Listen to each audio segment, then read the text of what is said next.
basicamente, na aula passada, né, o que a gente trabalhou foi, o esforço da gente foi tentar rever a situação do Young-Mills, construindo primeiro, né, uma formulação de Young-Mills para os campos de gauge em alta interação, ainda deixando o setor de matéria desligado. Então, a aula passada, basicamente, o resultado que nós chegamos foi que, se nós quisermos introduzir, nós estamos falando de objetos de spin 1 e massa zero. Tá? Esse é o foco da nossa discussão hoje. Então, esse tipo de partícula aqui, ela vai ser descrita pelo campo vetorial pertencente à representação meio-meio do grupo de Lorentz. E aí nós vimos esse campo vetorial, ele pode ser usado para descrever partículas de spin zero ou para excitação de spin 1. A gente viu que a excitação de spin zero livre, ela não tem caráter propagatório, ela gera 0 graus de liberdade, não tem um caráter de radiação. Então vamos salvar o spin 1. Aí a próxima pergunta que a gente tentou trabalhar o campo vetorial.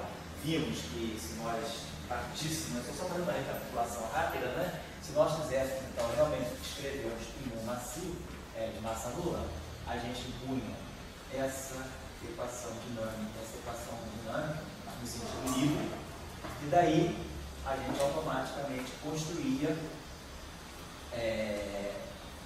uma formulação que era naturalmente, né, geneticamente invariante de gauge. Automaticamente sai essa combinação do rotacional do campo A, aparentemente, né, a não localidade que é cancelada por esse da Lambertiana, nós vemos essa equação onde o F' naturalmente sai, o F' que é o rotacional já, e a simetria de gauge sai, e a simetria de gauge então automaticamente marca o spin zero e deixa o spin 1. E aí a gente colocou isso.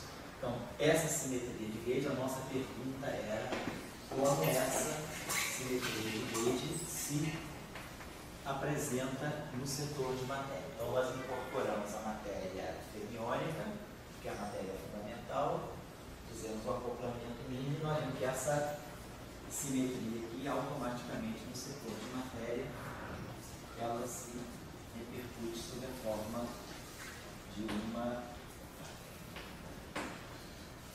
constante de acoplamento aqui, uma transformação de fase. E depois, claro, nós identificamos a constante de acoplamento G com a própria carga elétrica que a gente queria descrever o eletromagnetismo. Então, dessa maneira, a gente tentou ver que o que sai do setor de spin de um campo vetorial pode ser levado mais à frente, tem maior encaminhamento. Aí a próxima pergunta que nós fizemos foi... Oi? A simetria de gauge sairia da simetria de Lorentz? Eu estou querendo dizer isso. A simetria de gauge está no fundo ligada à simetria de Lorentz. No fundo é o grupo de Lorentz que está coordenando essa simetria. Essa simetria, se a gente olhar desse ponto de vista, ela é vista como uma simetria interna. Mas a gente vê que no setor de matéria, ela funciona como uma simetria interna, mas no setor de gauge ela é uma expressão de uma simetria espaço-temporal. Ela aparece justamente para eu poder jogar fora os spin 1, os spin 0, vamos voltar desse modo. Afinal, esse F' que apareceu, ele apareceu naturalmente na definição dos lados. Isso. Ele apareceu naturalmente, a gente não começou a discutir aqui. Na aula passada, a gente viu que essa equação aqui, ela dá automaticamente para nós, da Lambertiano, que é I menos dI. E aí a gente conseguia mostrar que essa equação aqui nada mais é do que o dI.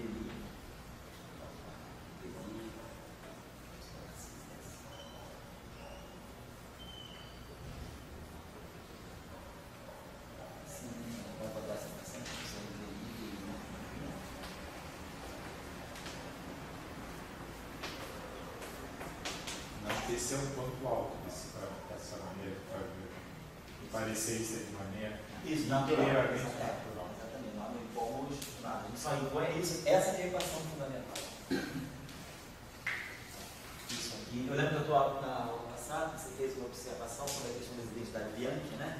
Então, porque esse exercício aí tinha outro modo de aparecer. Eu falei que vocês têm uma formulação também, que analisando os filtros impostos pela identidade Bianchi, se chega a uma definição do F líquido, é imposta à mão. Mas nós estamos fazendo de uma maneira diferente. Nós não estamos usando uma formulação geométrica baseada nas identidades Bianchi. Nós estamos usando simplesmente um fato cinemático. A gente quer descrever uma partícula livre de massa de repouso nula e que propaga-se um spin 1. E aí impõe essa equação. Massa nula está no D'Alembertiano, o spin 1 está na parte transversa. Então essa equação assume essa forma e automaticamente esse potencial ele se compõe desse rotacional para dar aquilo que a gente depois no eletromagnetismo interpreta como os campos E e D. E aí no setor de matéria, nós temos toda a questão do acoplamento, no setor de matéria, vimos que naturalmente o campo AB entra numa derivada covariante. Então, deixa eu passar só isso um instantinho. Então, o passo que nós seguimos, né, foi que a partir disso aqui, ao impor a corrente de matéria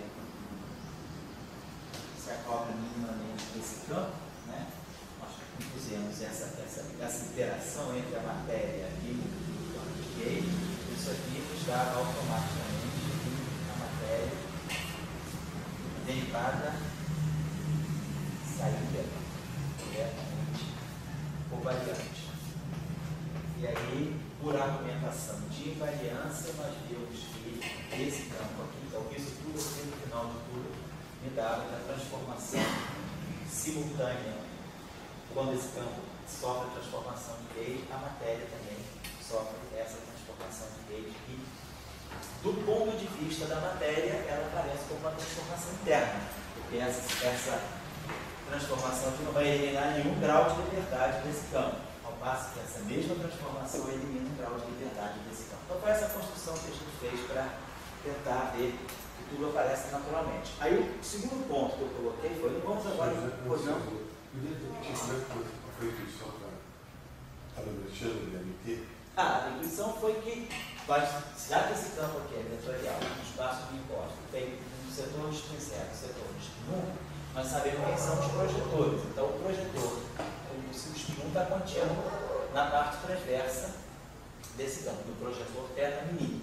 Então eu quero descrever, eu tenho um campo, então, se eu coloco esse objeto aqui, eu sei que ele carrega spin 1. Ele está em forma não local. Para efeito de estudo de espectro, a gente pode trabalhar, porque ele é não local, porque tem um D'Alembertiano no projetor, no denominador. Mas agora eu quero que ele tenha massa de repouso nulo. Então isso aqui é a condição de Klein-Bode, né? K2 igual a zero no espaço de momento. Então, isso aqui está me dizendo que eu estou descrevendo um objeto que tem spin 1 e no espaço de momento, essa equação aqui vai ser K2 transformada de Fourier igual a zero. Então, K2 igual a zero. Então, massa de repouso nula, spin 1. Só isso. Parte disso aí. O número quântico do Delório são spin, né? O número quântico associado ao número de Delório são spin. Mas o número quântico associado ao número 3 e tal, seria o isospin. O spin pode ser. O spin. Quer dizer, você pegou, você está trabalhando, eu creio que seria o grupo te dá um número quântico. Isso. Daí você vai ter que fazer física para ter um número quântico. Você no grupo de Lorentz, você tem um número quântico do spin. E daí esse ponto. Só que o spin 1 já tem essa equação. Né? No caso do spin, não tem muito. Eu estou com isso aqui. Certo. E daí eu já estou com isso aqui, qual é a equação para ele? O que eu tenho que fazer? Essas simetrias são as simetrias internas. Então, se você quiser fazer alguma dinâmica do isospin, você tem que agregar esse isospin, por exemplo, a um campo que é a representação do grupo de Lorentz. Mas isso é muito importante, porque é muito Exatamente. É por isso que a simetria é o espaço-tempo, exatamente. Mas então, a essência, assim, quando eu quero fazer física, tudo comparo com o outro. Por exemplo, quando o supercaminhão parou, tem inércia ali, etc. Ele viu inércia. Pois então, eu quero ver inércia, eu quero ver grupo. Daí você volta com o grupo, daí você vai ficar com o grupo que está acontecendo no código. Tem um número quântico dado pela crítica do grupo. E daí você tem que fazer física. Aqui você está com a ideia de que... E aí a gente diz, como você está continuando aí a tua colocação, na aula passada a gente dizia à frente, e se esse objeto, sabe que esse objeto pode auto-interagir? Então eu estou fazendo a interação dele com a matéria. Qual é a chance que eu tenho de colocar esse objeto de massa zero em auto-interação? Que aí no fundo é o que do Newton. Então nós queremos criar uma auto-interação. Então para colocar a auto-interação, na outra vez nós quisemos colocar a auto-interação, aí para isso nós nos valemos do método de Napier. A gente trouxe o método de Napier, que funciona daquela forma que nós colocamos ali. A gente acopla, né, a corrente.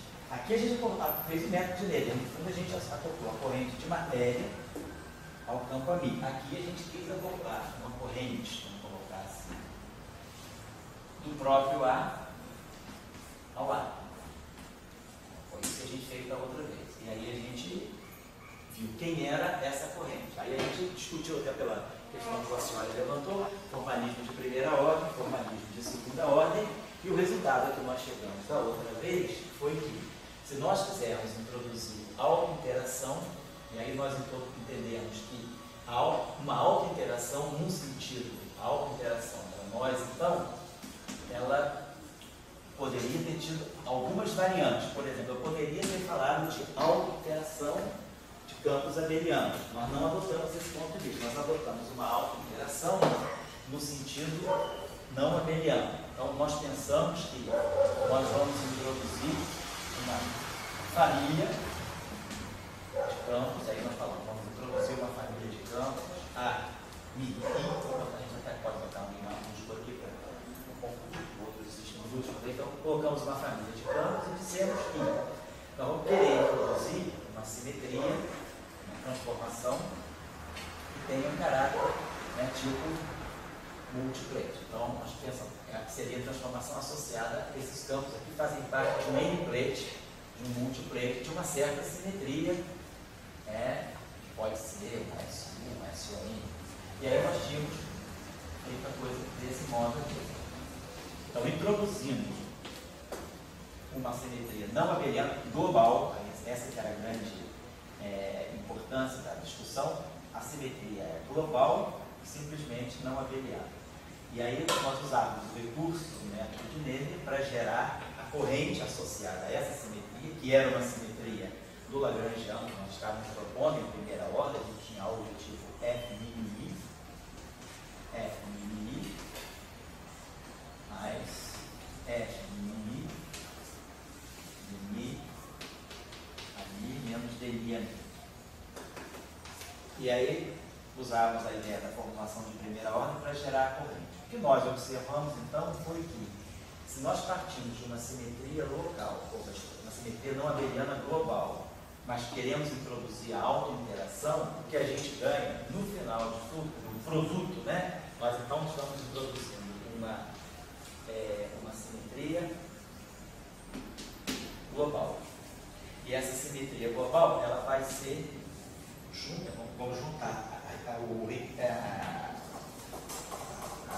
a imposição de uma simetria global com uma auto-interação. Então, a auto-interação vem por essa simetria global.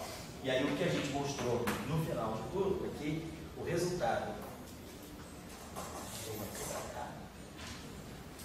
Então a gente conseguiu mostrar no final da aula passada que o resultado final disso aqui é o Yang-Mills.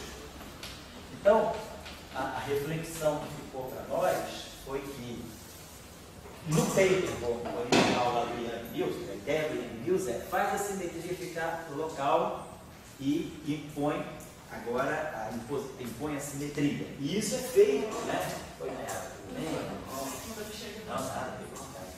a gente pegava uma simetria não abeliana e no paper de Yang-Mills, a ideia é via setor de matéria. Pela matéria, aí a gente introduz o campo de setor de gauge e aí forma uma simetria não abeliana desde o início local.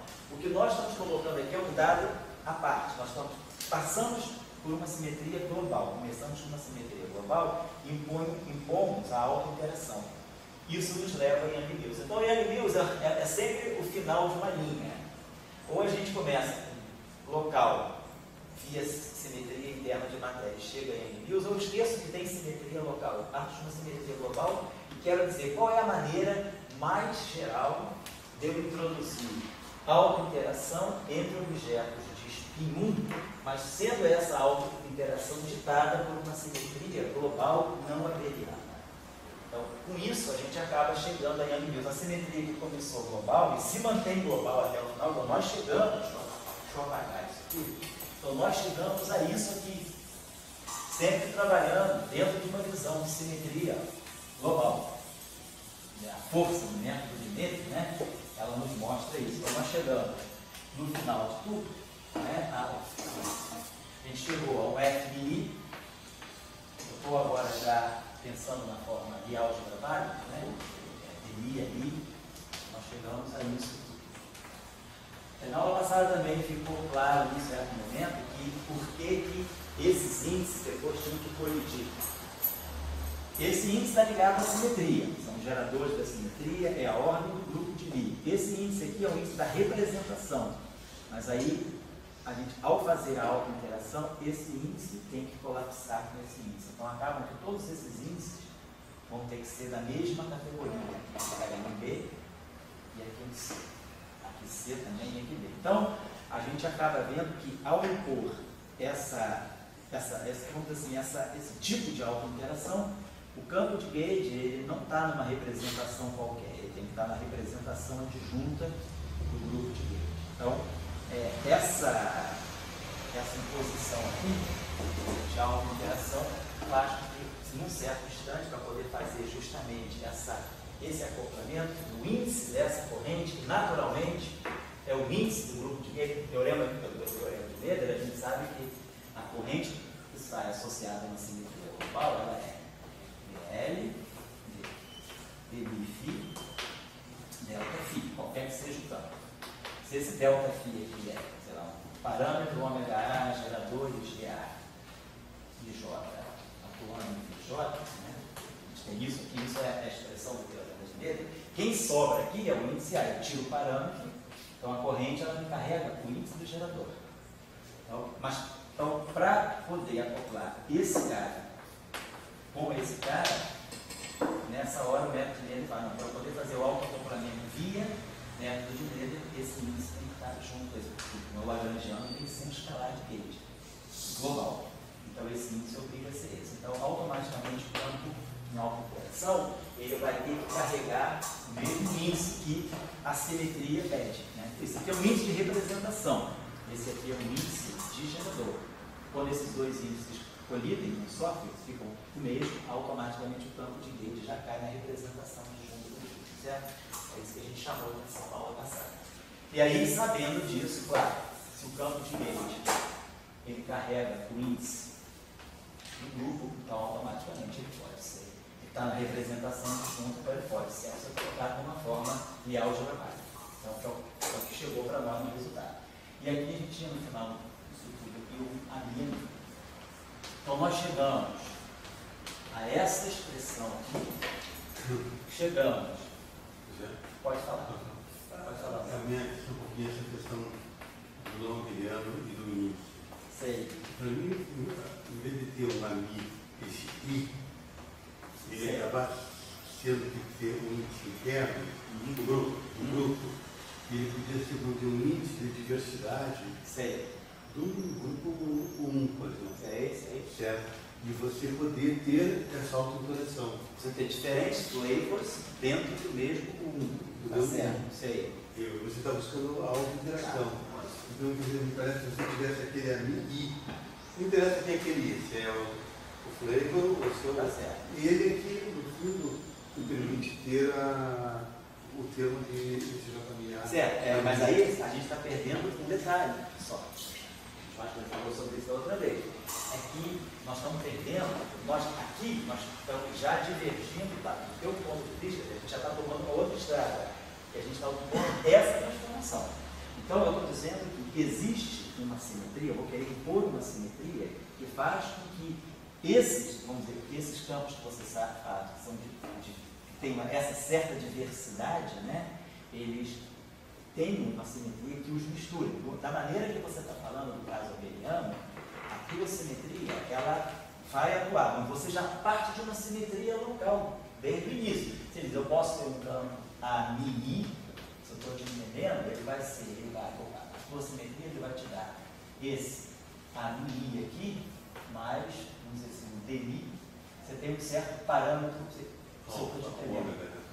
um ômega, né? De um alfa, né? Um ômega I de alfa.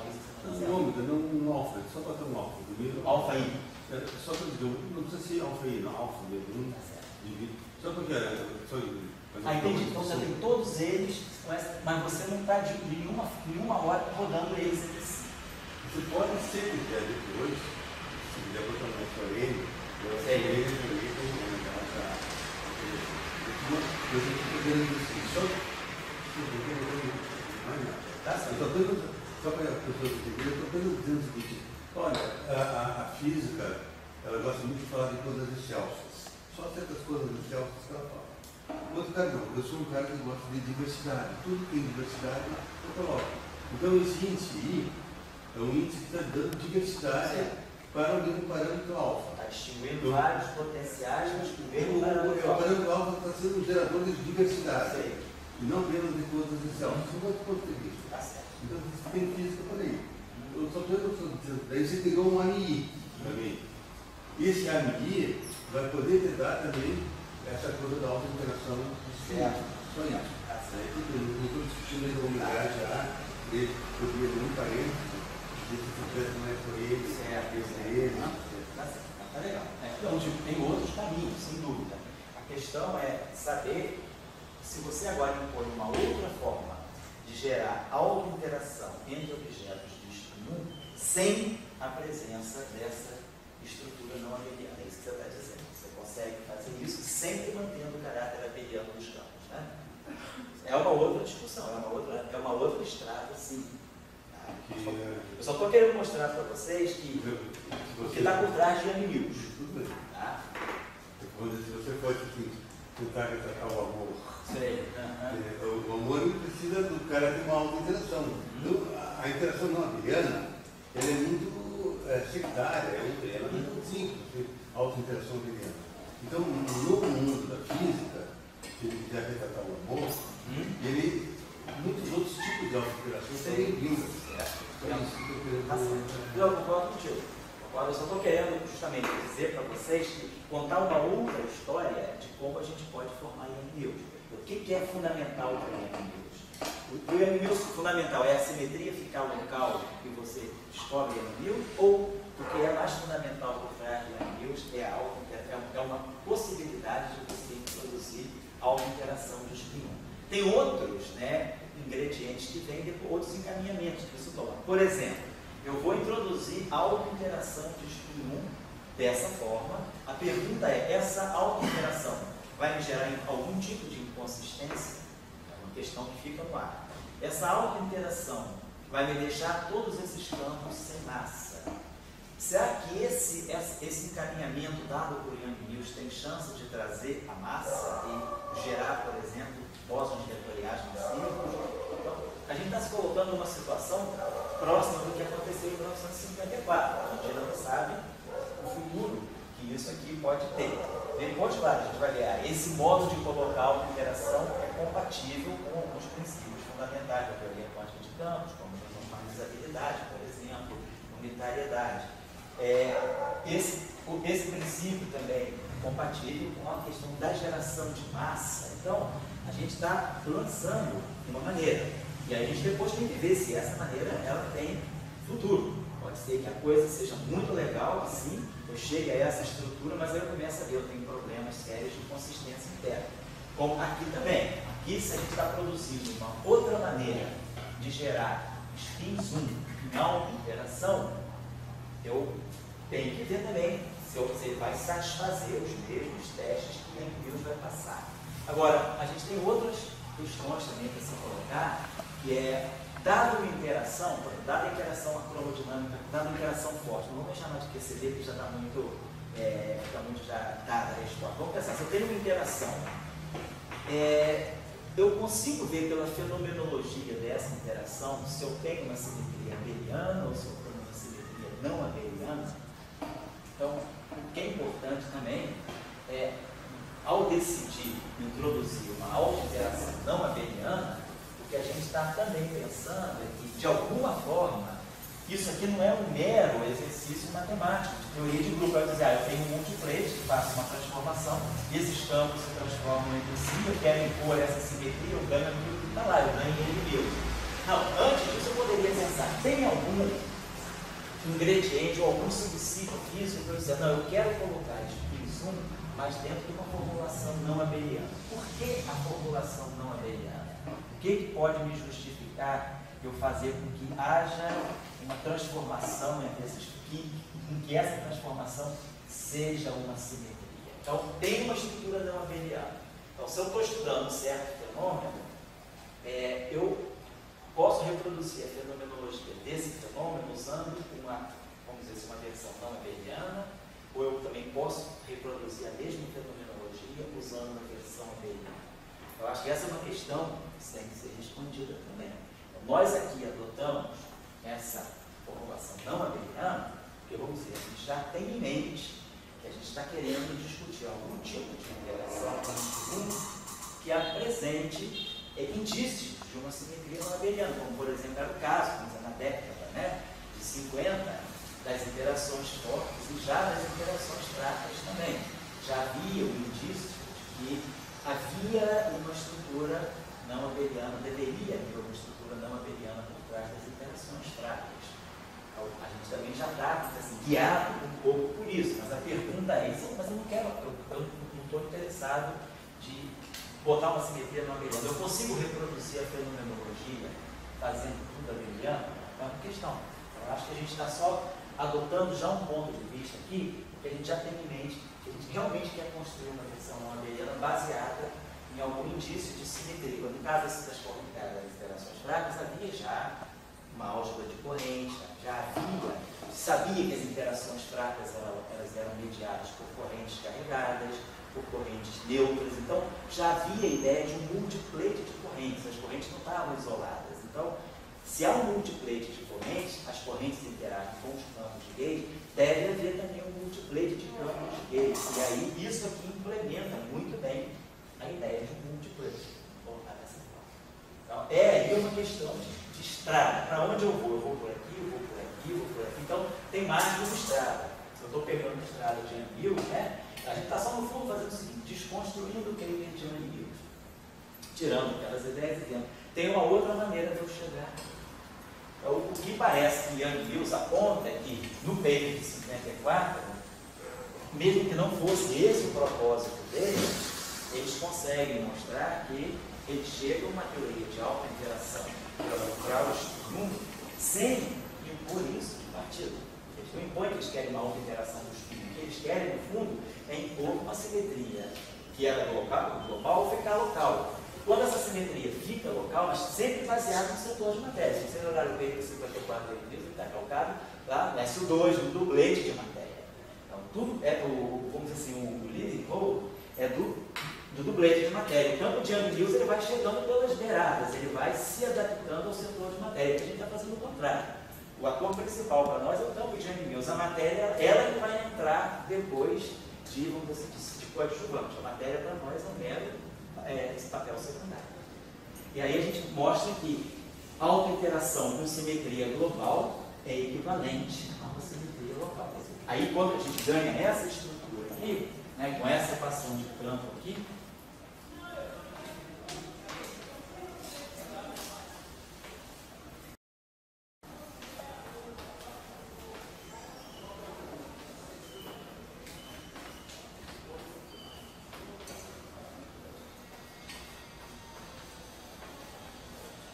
então isso tudo saiu daquela construção. Aí a gente vê, toda essa construção aqui é equivalente.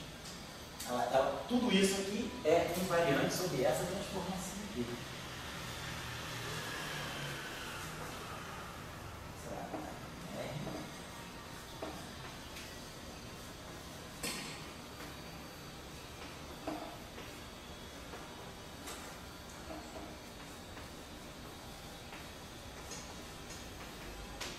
onde esse R aqui.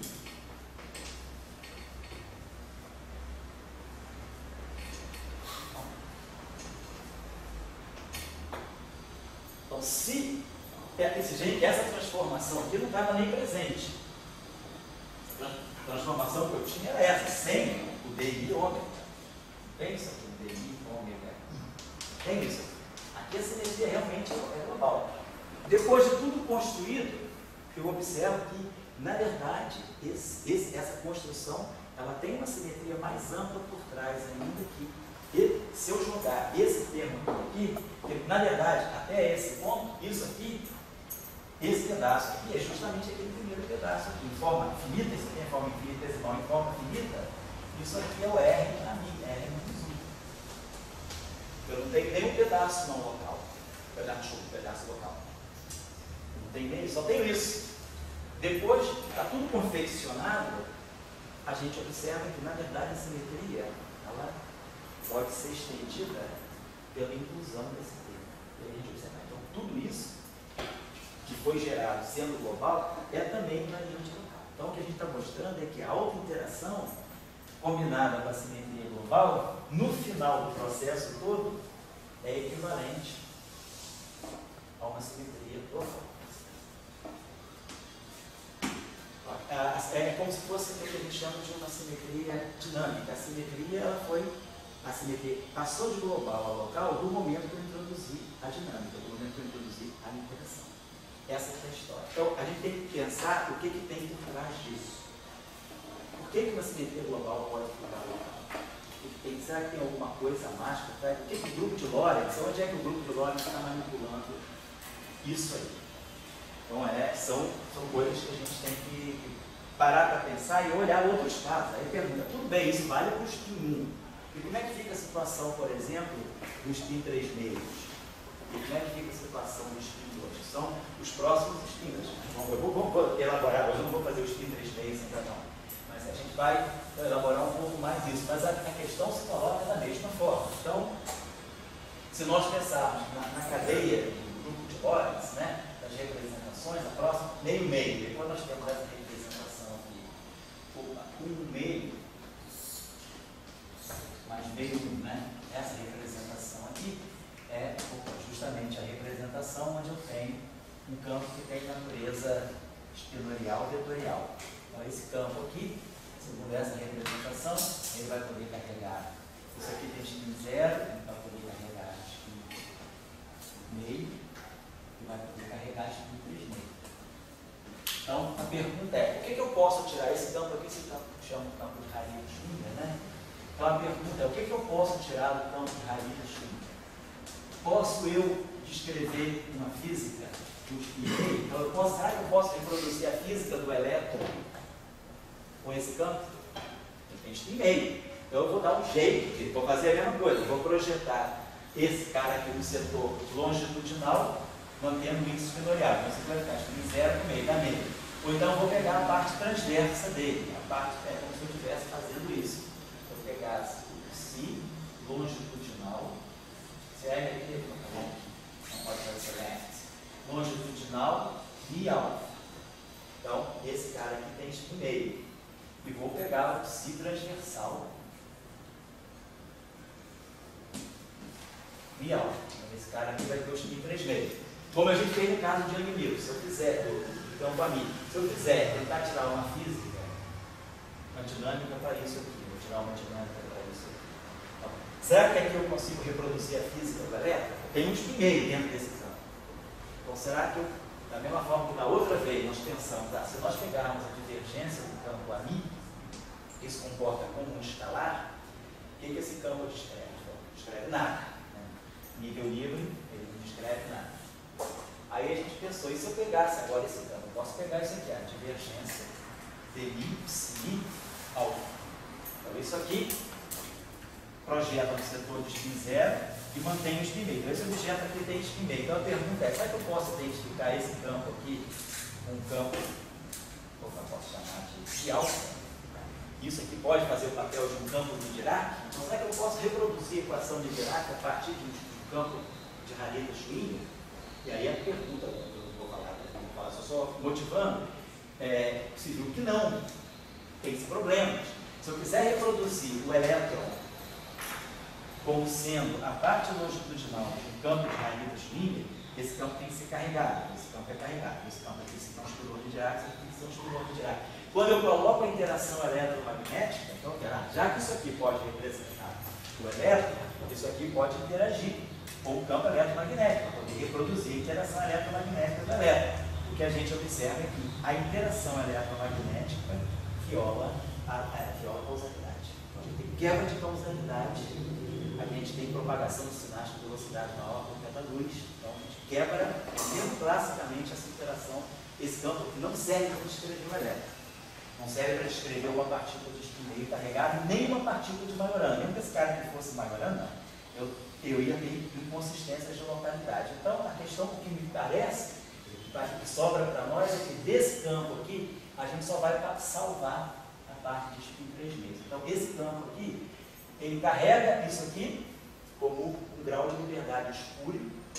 Esse aqui pode ter uma física. Da mesma forma que o Young Mills mostrou que há uma física para o spin 1 que está dentro da representação meio-meio, a supersimetria mostra que pode ter uma física para a representação do spin 3 meio dentro dessa representação. Então, esse campo aqui, da mesma forma, a gente vai poder fazer, a método de Leger, então vai acoplar esse cara aqui com uma corrente que tem, claro, natureza vetorial espinorial. Então, essa corrente aqui é uma corrente que está naturalmente associada à supersimetria. E a simetria local que vai sair aí, em vez de ser um dmi de um ômega alfa, vai ser um dmi de um ômega alfa de x. Então vai aparecer um parâmetro espinorial. Então isso aqui justamente é a simetria local.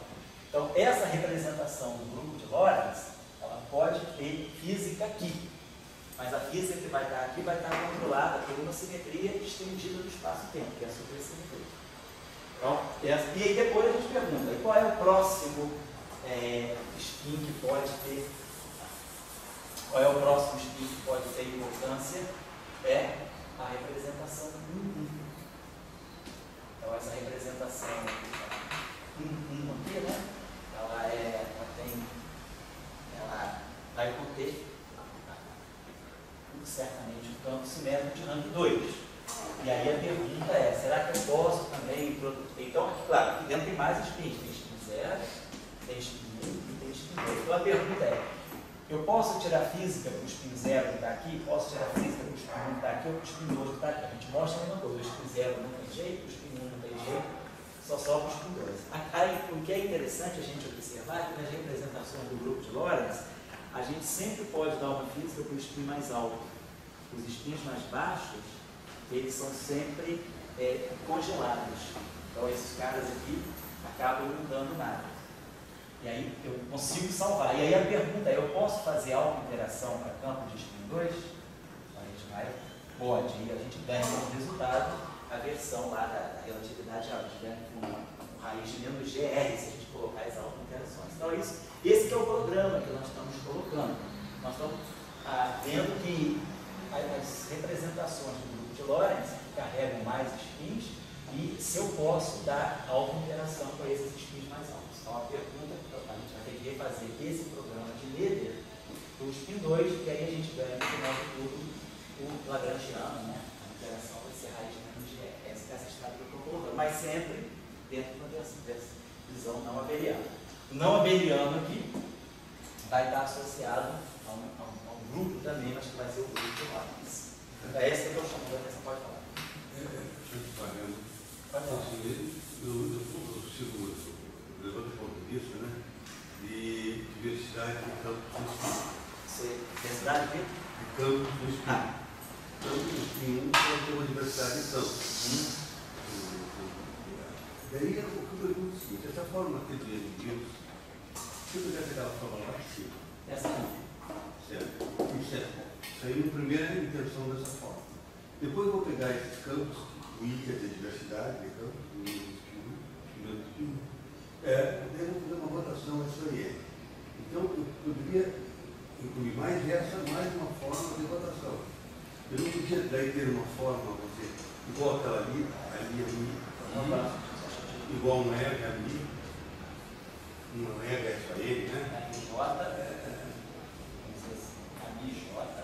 Isso. E mais um de ômega e alfa.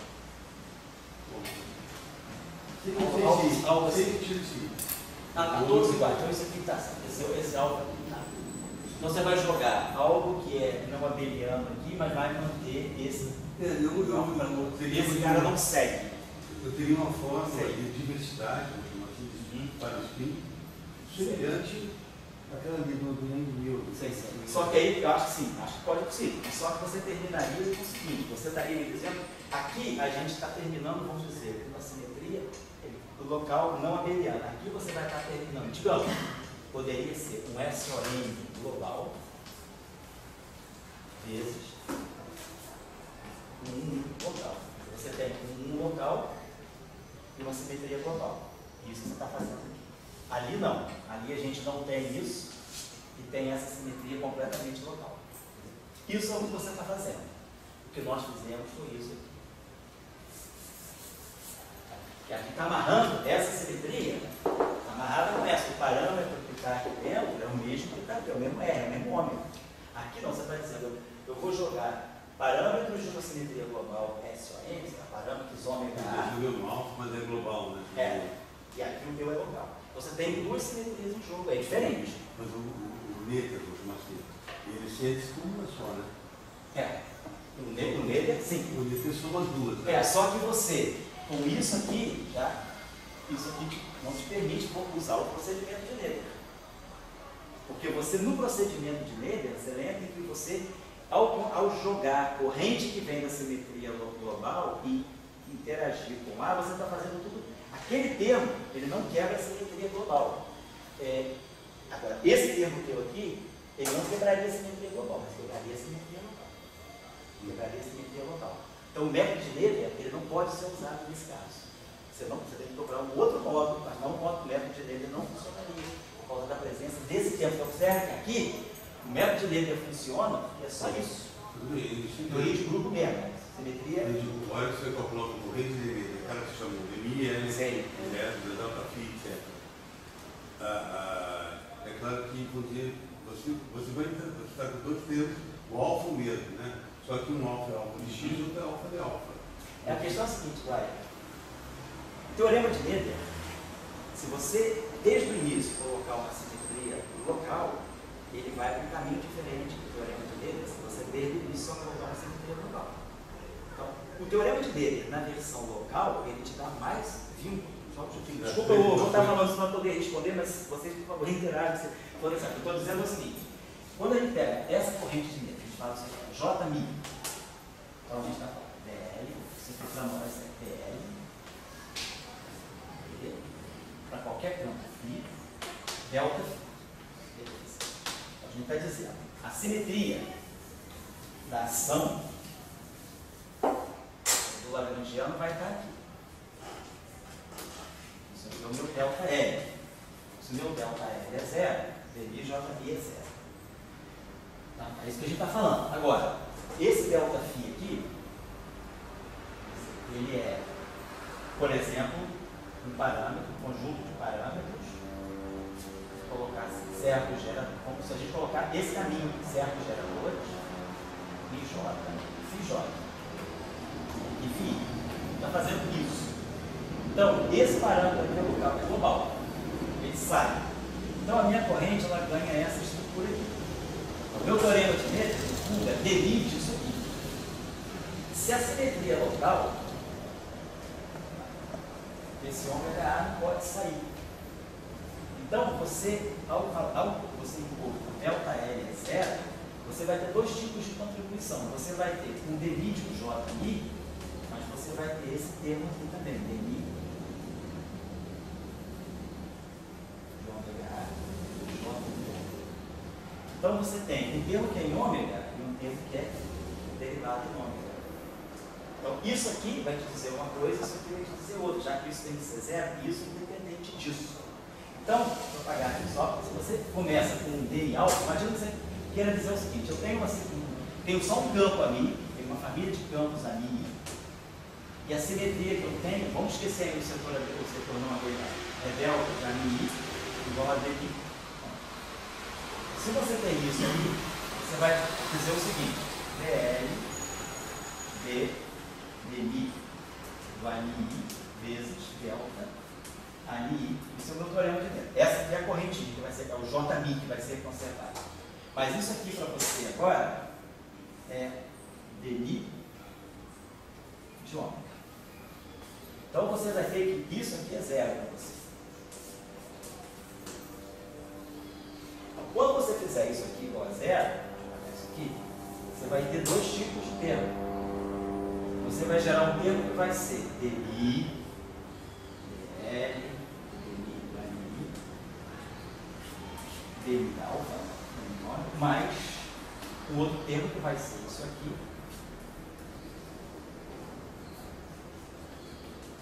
DNI ômega igual a zero. Estou dizendo isso aqui. O teorema de Gödel é muito bagunçado, mas direitinho para a gente poder discutir. Você está aí dizendo isso aqui, ó.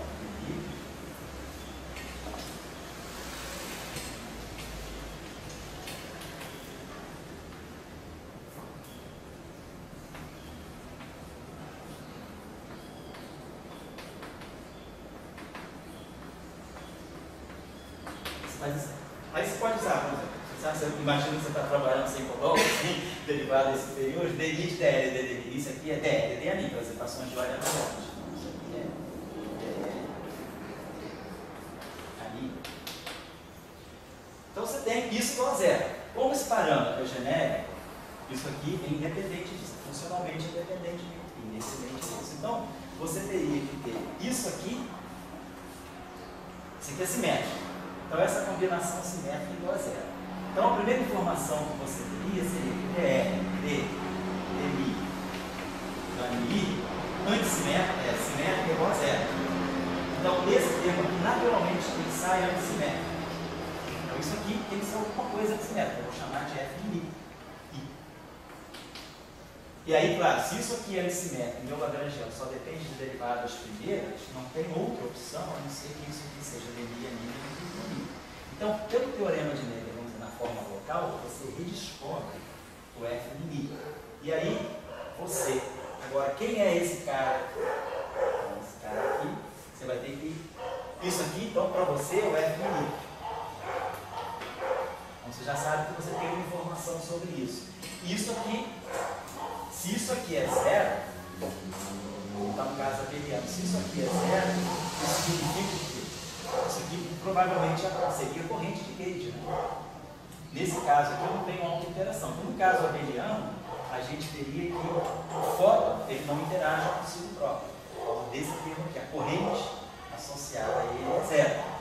E isso aqui lhe dá o field strength. Então é o vínculo que você tem daí. Então se você colocar aquilo lá no teorema de Gödel desde o início, você vai ganhar algumas informações sobre aquilo que pode ser o teu field strength, aquilo que podem ser as tuas correntes. Mas você não vai ganhar, não vai conseguir certamente impor que aquilo seja uma simetria, como isso aqui é. Então você, ao construir a corrente de Gödel com essa simetria que você está querendo colocar, quando você for dizer que você vai pegar JMI, ANI, isso aqui não é invariante sobre essa simetria.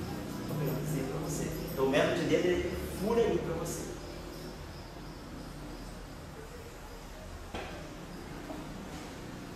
Você pode usar outro método, a gente pode pensar, senão o de Gödel vai furar. Você tem que talvez buscar uma extensão do método de Gödel para poder introduzir um tipo de simetria desse tipo. A simetria não tem uma corrente de Gödel associada. Não. A maneira que está com esse termo aqui não. Porque você vai quebrar a simetria. Explicitamente, não tem nada de quebra espontânea, quebra explícita. Tá bom? A gente pode pensar, vamos pensar mais. Certo? Como é que eu posso estender isso? Tá? Então, toda essa discussão é o estímulo. Bom, eu não vou ficar aqui em cima, fazendo muita retórica em cima do Yang-Mills, porque eu estou supondo que isso aqui já é uma parte que a gente viu dentro do nosso curso de eletromagnetismo. Eu estou querendo só buscar o que eu posso tirar, assim, por trás dos bastidores do Yang-Mills. Vamos caminhar um pouquinho mais, para a gente ver agora a questão da matéria. Então, nós vimos que a simetria global com a alta interação acabou sendo equivalente a uma simetria local. E aí, nós vamos proceder da mesma maneira como nós procedemos no caso da matéria. O que é no caso abeliano? O que eu posso fazer para introduzir a matéria aí? Então a gente vai pensar, a matéria ela vai ser introduzida de tal maneira, vamos pensar, porque sempre a matéria é fermiônica. Isso aí pode ser até uma questão interessante para a gente pensar. Por exemplo, vamos voltar no caso abeliano e pensar no campo escalar. No caso abeliano, nós pensamos assim, a matéria fundamental é fermiônica. Então nós tínhamos pensado desse modo. Nós partimos do lagrangiano de matéria, que é dado pela equação de Dirac. Então para nós ele ficava assim, danado, e aí pensamos o seguinte, o campo de Dirac naturalmente tem uma corrente conservada, vetorial associada a ele, e aí nós introduzimos aqui um termo de interação, sei lá, uma constante de acoplamento G, que depois nós identificamos com E, questão do eletromagnetismo, mas colocamos a corrente fermiônica. É um jeito do fermo se acoplar com o campo amino. Então, esse campo aqui, ele está trazendo a simetria de Gauge, ele está trazendo a simetria com o dm alfa. Aí a nossa pergunta era, como é que esse alfa vai migrar para o psi? Aí a gente fez os exercícios, seguiu o roteirinho aí e a gente chegou que esse psilinha ele vai para uma fase peso psi, ou que nós tínhamos chegado. A gente vai querer agora refazer esse exercício, por exemplo, no caso não abeliano. Então, no caso, agora a pergunta é, antes de fazer o caso não abeliano, se eu tivesse pensado em campos escalares. Então vamos pensar, qual é o que eu tenho para campos escalares? Então, o meu lagrangiano, vamos dizer assim, escalar, se eu pensar numa matéria escalar carregada, então, diferentemente da equação de Dirac, seria um Klein-Gordon carregado. Então, eu teria dmi está daqui de si, menos o meio, do 2, está. E aí a gente sabe que o lagrangiano de Klein-Gordon, ele naturalmente tem uma corrente conservada, né? Está, um vizinho, desse lá, né? Está, a setinha dupla. Então, sai naturalmente, essa aqui é a corrente fermiônica e essa aqui é a corrente escalar, a corrente de spin zero associada a essa simetria. Então, se eu quiser introduzir a interação do setor escalar com o setor de Gauge, eu teria que introduzir esse J aqui, a minha. Eu faria isso, eu seria levado a fazer isso. Mas aí, a gente observa essa corrente, ela já traz, essa corrente traz essa derivada aqui. Essa corrente aqui, esse acoplamento aqui, ele já traz essa derivada. Ele está acoplado aqui com esse campo amino. Então, a pergunta que a gente faz é, se eu fosse refazer a mesma história aqui, né? Então, a gente faria o seguinte, no caso lá do campo de Dirac, por ser de primeira ordem na derivada, automaticamente esse termo se juntou com esse, a derivada espaço-temporal, ela naturalmente se agrupou com o campo de Gauge, ela apareceu dessa forma. A própria equação de Dirac, ela leva naturalmente a isso aqui. Nesse caso aqui, o que nós temos é isso aqui, vou colocar explicitamente ali, nós temos dmi está, dmi.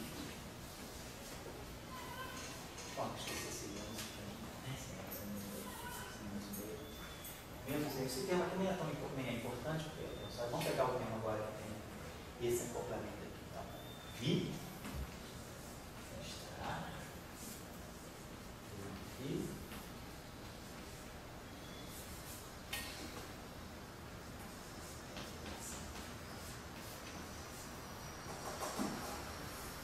Então, nós estamos tentando fazer o mesmo exercício agora do campo escalar. O campo escalar, apesar de ser mais simples do ponto de vista do spin, ele pode ter mais complicação. Então, eu vou colocar assim. Então, é isso aqui e isso aqui.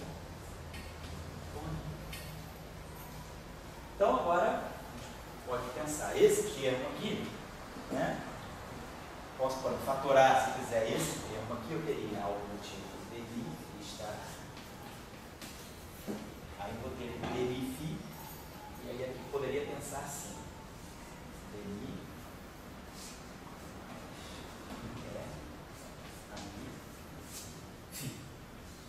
esse termo aqui se junta com esse, faz isso. Tudo bem, então esse termo aqui, naturalmente, ele vai trazer para nós esse carinho novo aqui. Agora, esse termo aqui, esse termo sobrou sozinho. Ó. E está.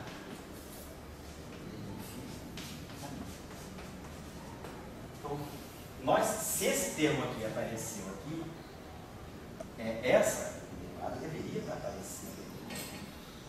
Então, a pergunta que a gente se faz agora, o que tem?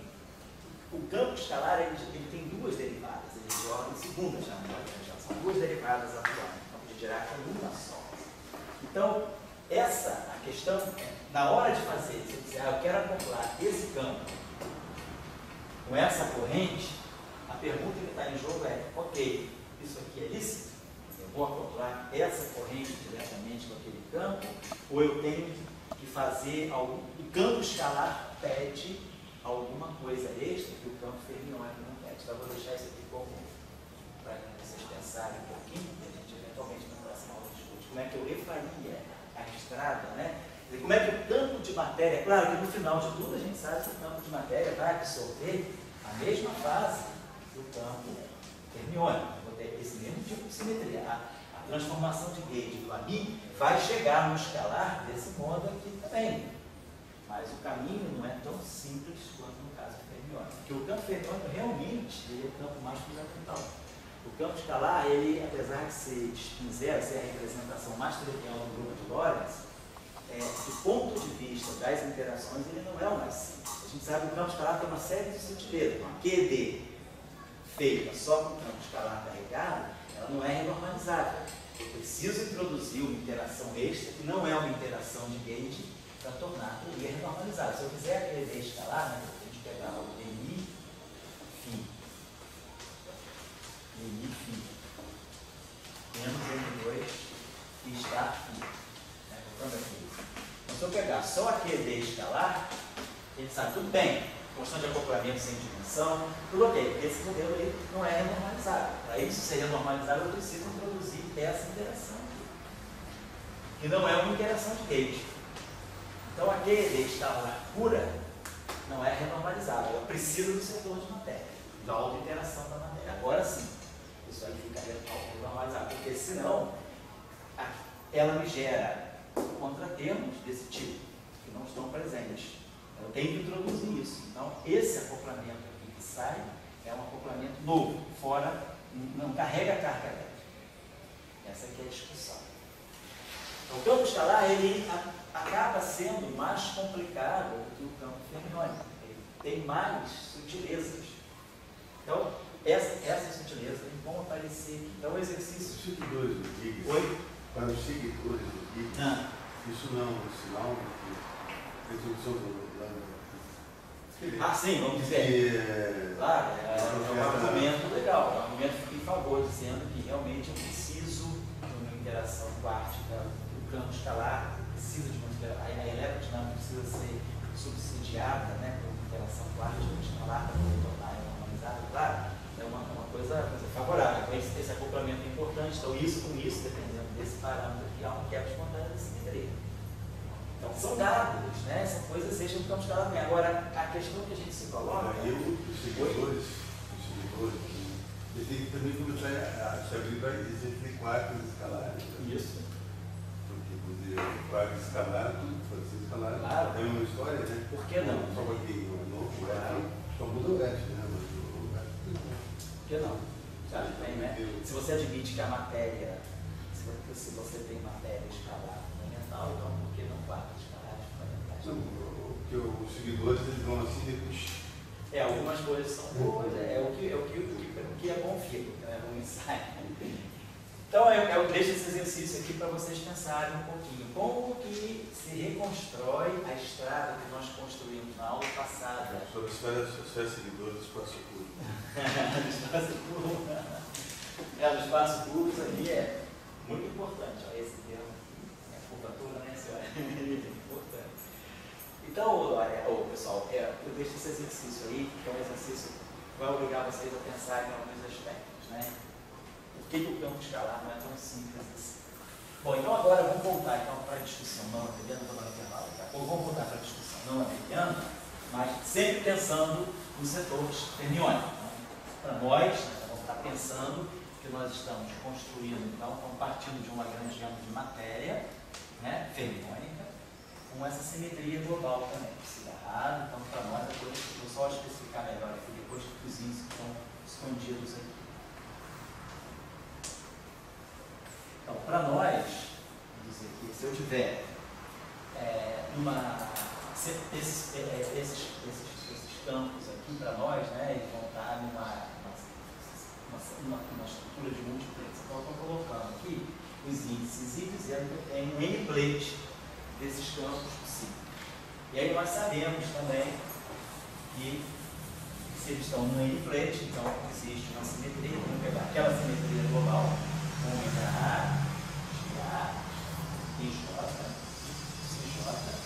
Isso aqui seria o delta para nós, isso aqui seria o delta psi, né? Vamos ter que chegar a isso depois. A gente vai ter que chegar. E aí a pergunta é, qual é a corrente que eu vou acoplar? O meu campo de gauge aqui, eu vou ter o meu A e A. Então nós vamos ter que acoplar uma corrente psi barrado, uma I, psi. Claro, se o índice A que tem aqui vai ter que ser o índice do gerador. Então eu já sei que essa é a estrutura da minha corrente. E daí, por que eu tenho que colocar isso aqui? Qual é a única coisa que eu tenho à disposição? O que eu tenho à disposição é saber o seguinte: esse objeto é um n-plate dessa simetria. Se ele é um n-plate dessa simetria global, né, falando que ela é global, então eu tenho que produzir aqui certamente um gerador para poder dar uma estrutura. Isso aqui é um vetor do grupo de gauge. Então, isso aqui é um vetor do grupo de gauge, isso aqui é um vetor do grupo de gauge. Então isso aqui me dá um escalar. E aí agora a gente segue o mesmo procedimento, a gente introduz aquilo ali na derivada covariante, então a gente chega o campo fermiônico, ele segue a mesma estrutura, vamos dizer, o mesmo caminho que o campo, o campo fermiônico segue o mesmo caminho, sendo caso abeliano ou não abeliano. Então vai aparecer para nós automaticamente a interação, ela vai trazer para nós aqui, vai ter essa coisa aqui. Na verdade,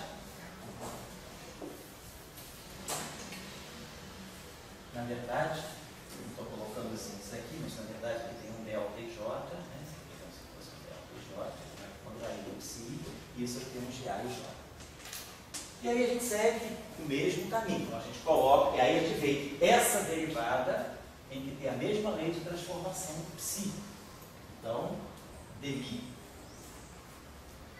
Se eu então supuser que o psi tem uma lei de transformação, que é um R dos ômegas, psi, né? Só isso, eu não sei quem é R ainda. Faço outra vez, jogo aqui e sei que o dmi tem que ser invariante, então tem que cancelar a transformação do psi barrado. Então, dmi psi se transforma em iguais, usa a transformação do A, então no final de tudo a gente acaba mostrando, no caso não abeliano também, o R de ômega sai da mesma forma. Se eu sei a transformação do A, eu sei automaticamente a transformação da matéria fermiônica. Então, essa transformação de fase, que é o ponto de partida em geral, ela acaba sendo uma consequência da transformação desse campo. Então, agora, fica também, no caso não abeliano, a mesma proposta, olhar o escalar.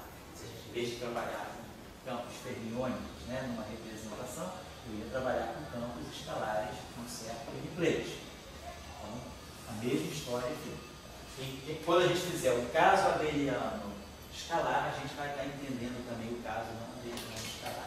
O que é interessante é que o campo, a gente que já sabe o final da história, todo mundo aqui já estudou um pouquinho de teoria escalar, a gente sabe que no final da história, a corrente de gauge, que entra aqui, é a corrente covariante, é a derivada covariante. Porque essa corrente aqui é que é invariante de gauge, essa corrente aqui é neutra, o foco é neutro.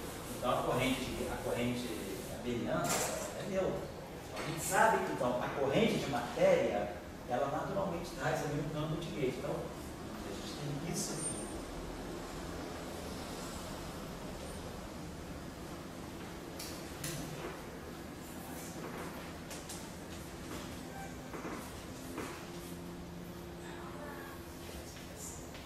Então, esse campo aqui,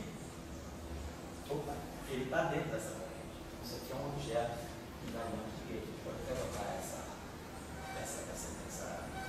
expressão aqui, né? Botar isso aqui para fora, se a gente quiser separar só esse pedaço desse pedaço aqui. Então, essa coisa vai ser importante, a gente entender que realmente a corrente escalar, ela precisa trazer o campo de gauge. Então, a pergunta é, a própria corrente, o campo escalar, quando ele gera a corrente neutra dele, ele está gerando uma corrente que já tem uma interação com o fóton. No caso fermiônico, não. No caso fermiônico, a corrente é psi-banado, gamma-mim, psi, aqui. Ela é puramente fermiônica, corrente puramente de matéria. Aqui, essa vai ser interpretada como uma corrente de matéria, depois de tudo feito, depois de tudo entendido, quem vai aparecer aqui é a derivada por variante de gauge. Então, essa corrente, de uma certa maneira, ela já está trazendo o acoplamento do campo A com o próprio fio. Então, é muito diferente do campo escalar, do campo fermiônico. Nesse sentido, é que a gente vai tudo bem. Nesse sentido é que a gente gosta de dizer, o campo escalar, ele realmente parece ter mais estrutura do que o campo fermiônico. O campo fermiônico é realmente um campo muito mais limpo, muito mais assim, elementar.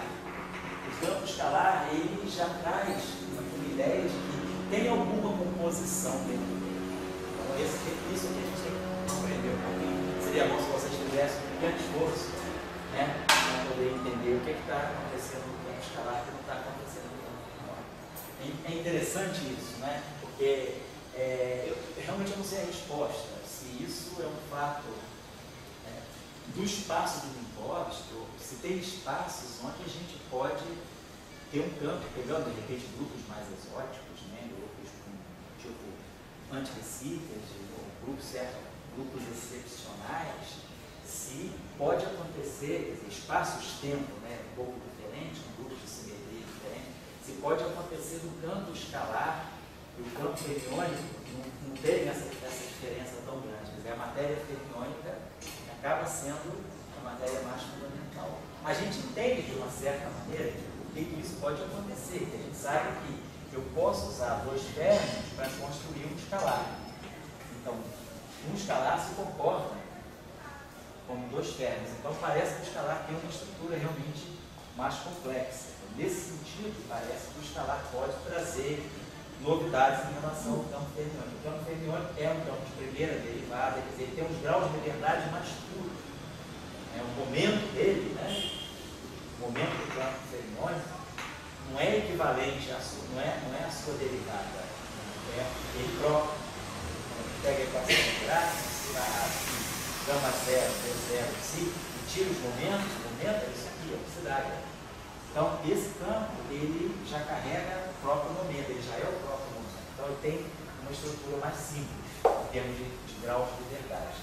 E isso aí se reflete na hora dos acoplamentos. Então, eu deixaria isso aí como exercício para a gente pensar, certo? Nessa questão é importante. Como é que essa questão dessas esferas se unirem com os bósons, vocês têm uma... Mas em relação à supersimetria? Entre outras coisas, né?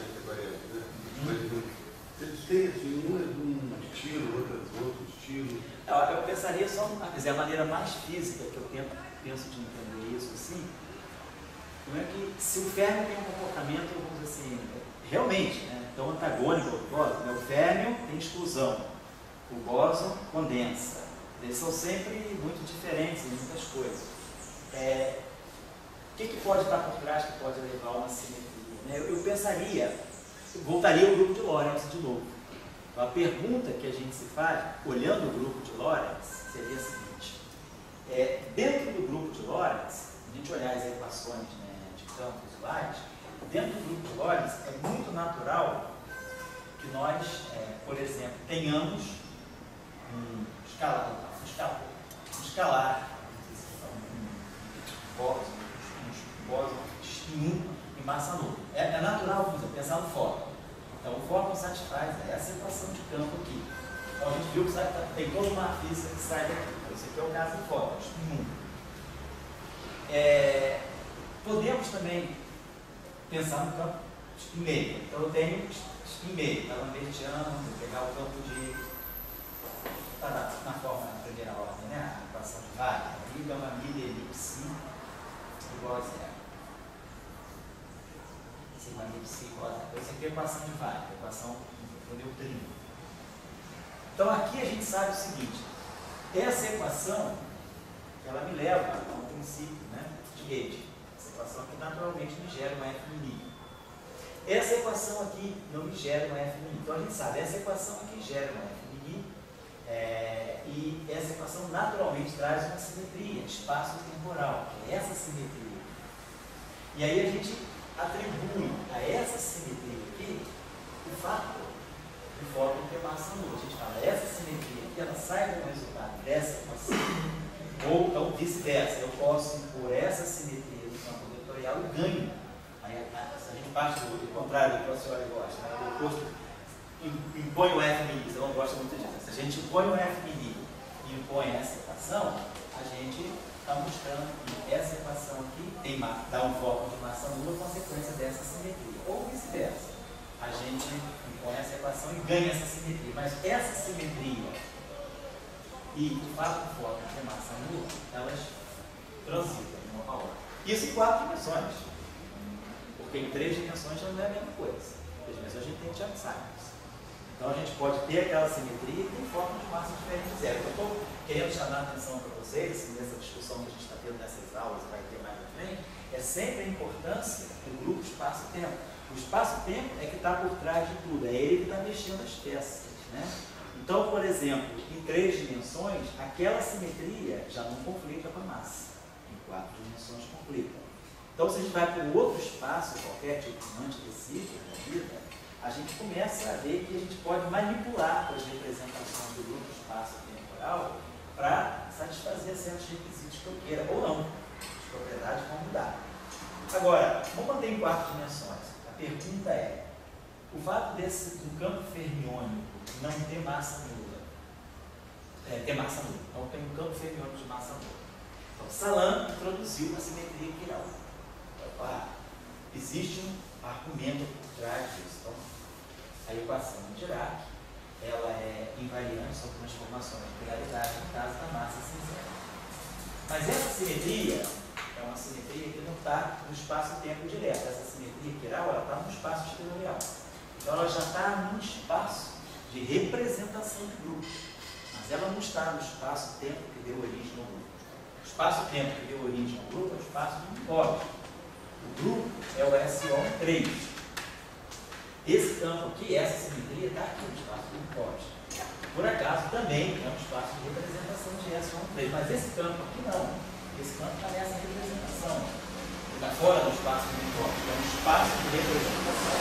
Claro, o campo depende dos coordenadas do espaço de Minkowski, mas está fora do espaço de Minkowski. Então, essa simetria quiral, que o Salam propôs para justificar a ferro de massa nula, é uma simetria fora do espaço-tempo. A pergunta é, como é que eu poderia pensar numa excitação fermiônica que tem massa nula? Qual seria o jeito de eu justificar uma simetria? Então aí a gente lembra da ideia de Goldstein. Da mesma forma, como é que eu tenho, por exemplo, um escalar de massa nula? Então, nós quebramos uma simetria espontaneamente, né? A gente gera transformação de simetria, gera uma excitação escalar, que é proporcional, vamos colocar aqui, né, ao valor esperado do campus, aquele background que quebra a simetria. Então a gente gera uma excitação escalar de comprimento de onda infinito, massa zero. A pergunta é, como é que eu poderia gerar, né, um objeto psi, né, uma excitação fermiônica, também de longo alcance? Claro, a minha excitação fermiônica, ela vai ter que ter um caráter, eu teria que ter aqui alguma coisa com índice fermiônico.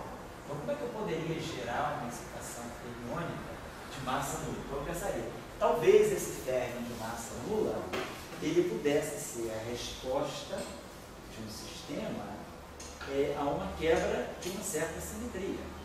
Mas a quebra dessa simetria, ou seja, eu tenho uma situação de invariância, eu crio um fundo e nesse fundo se propaga um férmio de massa nula. Como é que eu conseguiria isso pensando no teorema de Boltzmann? A gente sabe que eu quero manter a simetria de Lorentz, para mim é crucial ter a simetria de Lorentz. Então nós sabemos, a única maneira que eu tenho de gerar um fundo não trivial a respeito de Lorentz é através de um campo escalar. Um campo escalar físico. Os campos que a gente usa para tomar os valores esperados no barco diferente de zero, sem quebrar a simetria de Lorentz. Então, o único jeito de eu poder gerar uma excitação. Então, esse cara aqui não pode ser fermiônico. Esse background, né, esse background constante que vai corresponder a algo de comprimento de ônibus infinito, ele não pode ter caráter fermiônico, porque isso aqui quebraria a simetria de Lorentz e voltaria logo em conflito com isso aqui. Eu não quero. Então, o único jeito é eu pensar que esse objeto aqui, ele possa vir, na verdade, realmente de um escalar. Então, eu tenho um campo escalar, alguma coisa que formou um fundo não trivial, mas esse escalar ele tem que dar um caráter fermiônico a isso. Tem que criar uma excitação fermiônica. Então, o único jeito é pensar que esse campo escalar, faço uma perturbação em torno desse vácuo, crio uma excitação fermiônica. Então, quem vai dar o caráter fermiônico, a excitação é esse parâmetro. Então, isso aqui é a supersimetria. Esse parâmetro é a supersimetria. Então, isso significa que provavelmente eu tenho isso. A variação desse término é esse escalar. Então, quando esse escalar toma um valor esperado lá diferente de zero, uma pequena perturbação gera essa onda fermiônica de massa nula. Então, eu colocaria para você a justificativa que, para nós, já que férmions e bósons são tão diferentes, a única coisa que poderia ligar férmion a bóson seria a gente imaginar. E aí a gente tinha o neutrino.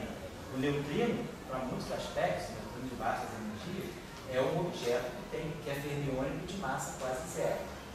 Então, na época que a supersimetria surgiu, né, que o neutrino era considerado massa zero, o neutrino no modelo padrão tem massa zero realmente, isso aqui era tudo que a gente queria para justificar a existência de neutrinos como sendo férmions de Boltzmann associados à quebra espontânea de uma certa simetria. Essa simetria, quem quebra a simetria é o escalar, mas essa simetria tem caráter fermiônico. Então, aí dessa maneira, você consegue conciliar férmions com bósons nessa descrição. Se não, tudo bem, você pode sempre conciliar. Mas qual é a justificativa física que você gostaria de dar para construir a supersimetria? Talvez uma das boas justificativas fosse essa. Pensar que eu quero buscar uma simetria que me diga por que o neutrino tem massa nula. E essa simetria é uma simetria espaço-temporal. Essa simetria aqui, ela está uma simetria do espaço que encosta. Ela mexe direto com as translações. Então essa é um pouquinho, né? Eu diria, é a melhor justificativa que eu tenho, pelo menos, né, que eu teria para a gente pensar por que férmions e bósons são tão diferentes, mas por que existe uma simetria que pode misturar férmion com bóson. Acho que ele está por trás da questão da massa nula de partículas de espinheiro. E no fundo é sempre uma questão do grupo de Poincaré. A gente está voltando sempre Lorentz e Poincaré. Então eu vou elaborar essa questão que a gente estava falando aqui da massa. Eu vou deixar esse exercício aqui também para os estudantes aí que estão querendo aprender, usando o curso para aprender, né? Seria interessante entender o que está acontecendo. Então, se eu estou no espaço-tempo de umas duas dimensões e tenho essa mesma simetria, né? Então, essa simetria aqui, em umas duas dimensões, não me impede de eu ter então massa nula por fora. Não conflita, não me impede de ter massa nula. Então, essa simetria aqui, ela é compatível em 3 dimensões com a existência de uma massa nula. Nós sabemos por quê? No termo de Chern-Simons. Então, se a gente pensar, a gente tem o termo de Maxwell, né? F2, mais o termo de Chern-Simons, né? Epsilon A, um parâmetro assim, sabe que, naturalmente, sai um fóton massivo. Agora, o que está por trás disso que não acontece em 4 dimensões? Então, o que tem? Então, voltando, né? O que é a eletrodinâmica em 3 dimensões? Nós vimos na aula passada, né? A gente tinha mostrado na aula passada, passada que em 3D o fóton é escalar, quer dizer, a eletrodinâmica, né, FMI, FMI, no fundo é equivalente a um derivativa e φ. Só a gente tem um escalar. Não é igual, tipo, não é igual, é a história do ferro em 3 dimensões. A pergunta é agora, por que se eu introduzo massa, né, um escalar aqui, ó, eu posso introduzir um termo de massa para ele. E a gente vê que esse escalar que está aqui, ele no fundo é cego para isso. Vamos nessa direção para vocês que estão querendo entender um pouquinho mais dessas coisas, os estudantes sobretudo que estão aprendendo isso, né, que é um evento, né, de certa maneira, entender por que a simetria de Gauge é conflitante com a massa em 4 dimensões, mas por que não é em 3. Claro, é o tempo de Chern-Simons, tudo bem, mas isso é só um paliativo. A questão mais fundamental está no grupo de Lorentz. O que é uma partícula de spin 1 em 3? Então, se eu estou agora em 1 nas 2, né, qual é o significado de um campo realmente vetorial em umas 2 dimensões? O que está em jogo aí? Como é que é a estrutura do grupo de Lorentz? Quem quiser dar uma olhadinha sobre isso, na tese do Carlos Ernst, né, que ele defendeu faz uma semana, na tese dele tem um capítulo lá, capítulo 3. A gente elucidou um pouquinho essa questão usando, quer dizer, vendo, entendendo um pouquinho melhor o que é o grupo de Lorentz em 3 dimensões. Então, se vocês olharem e quiserem ir na tese, já deve estar no CBPF Index, né? Que é a tese do Carlos Ernst. Quem estiver curioso por essa questão, dá uma olhadinha. Porque o grupo de Lorentz em 3 dimensões, ele acaba tendo uma característica. Ele, porque em 2 dimensões, em 4 dimensões, perdão, 4 dimensões espaço-temporais, o spin 1 e menos 1, as 2 polarizações do mesmo spin, elas estão amarradas no mesmo campo. Em 3 dimensões, a estrutura do grupo de Lorentz, ela separa o spin 1 do spin menos 1. Em 4 dimensões, 1 e menos 1 são projeções do spin 1. Em 3 dimensões, spin mais 1 é uma coisa, spin menos 1 é outra coisa. Então é como se em 3 dimensões, o fóton ele tem 3 spins dentro dele, 0, mais 1 e menos 1. Funcionam como 3 partículas distintas. Então, é mais fácil colocar a massa aqui, mas em 3 dimensões, 1 mais 3, não, porque o grupo de Lorentz me dá spin 1, e aí o 1 e menos 1 são 2 polarizações desse spin aqui. Então, quando a gente coloca a massa, a gente tem que colocar a massa por aqui, para poder dar a polarização zero do spin 1, então dá os 3 graus de liberdade de um objeto massivo. Mas em 3 dimensões está tudo desmembrado. E aí você tem mais chance de colocar a massa. Procure entender essa questão também. Por que eu estou dizendo que essa questão é interessante? Porque, quer dizer, a questão está respondida, não é nova, não, mas é uma questão interessante de se entender, porque se a gente entende isso, o campo do fóton em 3 dimensões, a gente pode perguntar, e esse mecanismo pode ser replicado em que dimensão, para que campo? Se a nossa preocupação aqui, né, nesse curso, é de entender uma física mais fundamental, a gente está sempre envolvido com campos novos tipos de partícula, e muitas vezes a gente tem proposta de campos novos. Como é que eu vou gerar uma física para esse campo novo? Como é que eu vou gerar interação? Como é que eu vou gerar dinâmica? E aí a gente vai aprendendo com esses exemplos, né, de diferentes espaços. Então, a própria simetria de Gauge, né, que é conflitante com a massa, a simetria de Gauge no campo vetorial, que é conflitante com a massa em 4 dimensões, ela não é conflitante com a massa em 3 dimensões. O termo de Chern-Simons é como se fosse o gatinho com o rabo de fora, é só o rabinho do gato. A gente está vendo, ele é só assim, tudo bem. A gente usa ele para tudo. Mas a resposta não está no termo do Chern-Simons. O termo de Chern-Simons já é um reflexo de algo mais fundamental. O algo mais fundamental é o grupo de Lorentz em 3 dimensões. É o SO12 e o grupo de Poincaré em 3 dimensões, que dá as massas. O grupo de Lorentz dá o spin e o grupo de Poincaré dá a massa. Então, se a gente vai ao spin e vai à massa em 3 dimensões, a gente entende que a simetria de Gauge pode não ser conflitante. Então, por que eu estou chamando a atenção disso? Porque a gente está sempre querendo mostrar que quem está por trás de tudo é o espaço-tempo, é a simetria do espaço-tempo. Então, a simetria de Gauge, que a gente sempre, a teoria de Gauge, a gente joga toda a expectativa na teoria de Gauge e a gente esquece que quem está controlando tudo é o espaço de Minkowski, é o grupo de Lorentz. É é o grupo espaço-temporal. Eu quero sempre chamar a atenção para isso, porque eu acho que isso faz com que a gente entenda realmente o esqueleto de um campo, o que está por trás do campo e aquilo que eu quero fazer do campo. Tirar massa, tirar espinho, botar interação, botar auto-interação. Então é isso que a gente está aprendendo, esses mecanismos básicos para poder construir. Então, tem questões em aberto interessantes. Uma questão em aberto interessante, que é um problema para uma vida, né, é, por exemplo, entender os princípios meios. Esse problema está em aberto. Ninguém conseguiu construir uma teoria consistente, com massa, com interação, no campo dos 5 meios. Isso chegou até os fundadores. Os 5 meios é um problema. Em muitos casos, o campo de rank 2, antissimétrico, também ainda é um problema. Ainda tem discussão na literatura se eu consigo ou não fazer uma versão não abeliana para campos de Cauchy e Ramon em alta interação. Então, tem muitas questões aí em aberto que a gente tem que pegar mecanismos assim, separados para ver se a gente consegue entender um pouco mais. O que está por trás do campo de rank 2? Né? Qual é, no espaço de Minkowski, no grupo de Poincaré, o que está por trás do campo de rank 2? E em 3 dimensões, por que isso é tão mais simples? Né? Se vocês olharem, por exemplo, esse campo aqui, né? Só para dar o exemplo, aqui eu vou trabalhar. Se eu pegasse, por exemplo, um campo de rank 2 antissimétrico em 3 dimensões, vamos fazer o mesmo exercício se a gente quisesse fazer aí, tipo do fundo, ele tem essa simetria.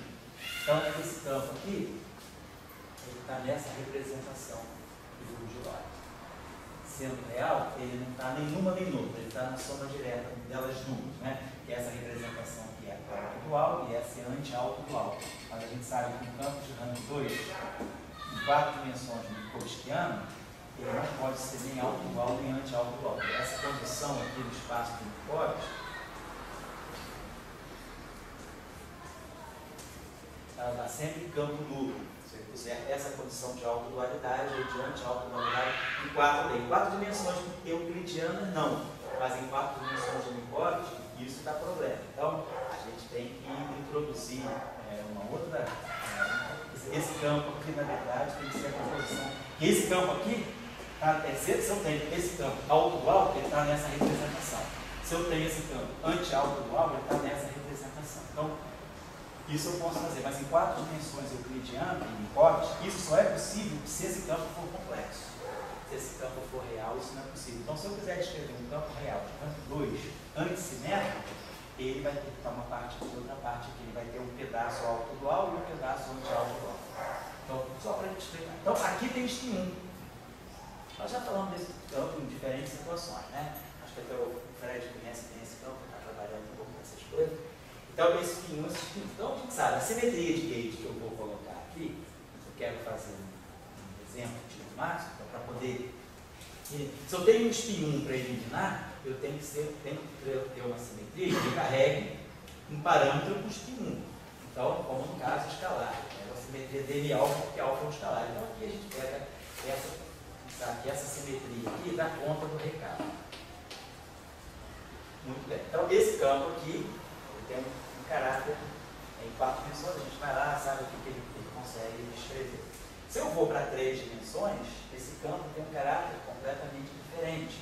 Então, a gente sabe que esse campo aqui, né, basicamente, ele dá esse cara aqui, joga fora esse espinho, por exemplo, e sobra apenas um espinho. Então, eu teria que sobra aqui um único espinho. Esse espinho aqui é jogar fora da simetria. Se eu olhar esse mesmo campo agora, do ponto de vista das 3 dimensões, a situação fica muito diferente. Esse campo aqui, em 3 dimensões, ele pode ser pensado como o dual de um vetor. Então, sei lá, eu teria aqui um campo BK pequeno. Então, esse campo aqui é o vetor equivalente a esse tensor de rank 2, espaço euclidiano. Que aí, se eu olhar esse objeto aqui, se eu olhar e puser essa simetria aqui vai ter um caráter diferente. Olhada daqui por esse campo, ela é diferente. Então, se nós construirmos, por exemplo, aqui um field strength, que é LI, BNK, a gente constrói esse objeto aqui, que é invariante sobre essa simetria. Isso aqui é o equivalente ao F mínimo. Esse objeto aqui é equivalente ao K mínimo. Se eu trago esse objeto com 3 dimensões, a gente acaba mostrando que esse objeto aqui é epsilon mini K, divergência de B. Então, se eu pegar o lagrangiano dele, que é G2, na verdade esse lagrangiano é divergência de B ao quadrado. Então, na verdade, esse campo aqui, o lagrangiano dele é a divergência de B ao quadrado. Aí nós já vimos na aula passada que se o lagrangiano de um vetor é uma divergência, na verdade esse campo não propaga. Na verdade, esse campo vai ter essa equação de movimento.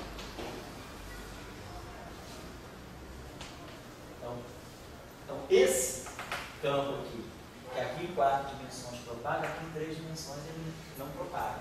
Então, é o mesmo campo, mas como ele foi para 3 dimensões, a relação entre espinho e massa é muito mais forte do que a relação aqui. Na verdade, esse campo aqui, né, ele vai se comportar como esse escalar aqui.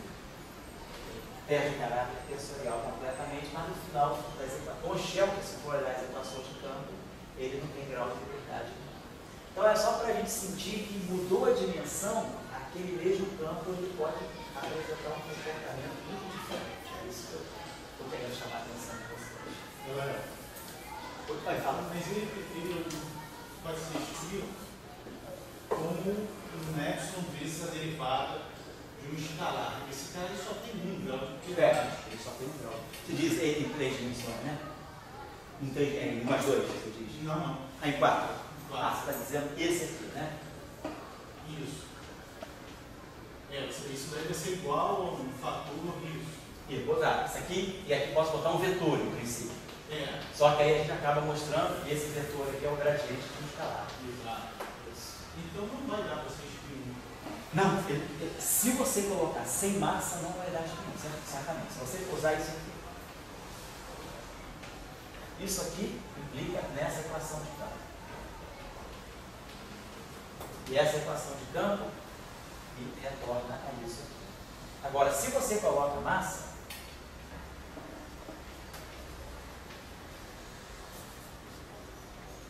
aí o espinho persiste. Essa relação que morre.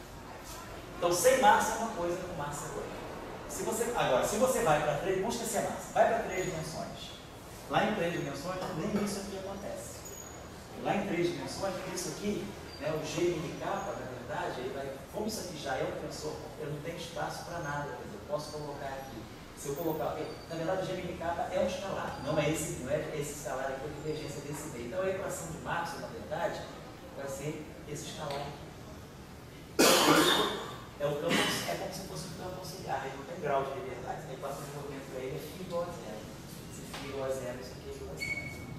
Então, mudou a dimensão, muda muito o comportamento do campo por causa do espinho, e se tiver massa ou não tiver massa, a pergunta é, se eu pegar o Cauchy-Riemann massivo, se eu pegar esse campo massivo, mas olhando em 3 dimensões, ele deixa de propagar, então, de novo, essa relação que pega. Então, esse campo aqui em 3 dimensões, mas com massa, ele já tem um outro destino.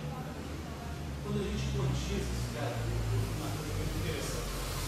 Eu sempre achei muito esquisito, não falei de Popó, mas o que eles chamam de Kurt. Ele colocar o Fzinho no lugar para funcionar. Mas, sem entrar nessa discussão, quando você tenta fazer isso para esse campo, o que acontece? Você fiz casa abeliana ou não? Oi? Casa abeliana ou casa abeliana? Não, abeliana. Você tenta quantizar ele assim, dá tudo errado. Porque o Fzinho, na verdade, tem que ser transversal. Ele não é, como se diz, qualquer função que eu queira colocar ali. Não, isso não é verdade. Exatamente. Porque o problema que está nesse campo é justamente a transformação de gauge dele, que é essa aqui,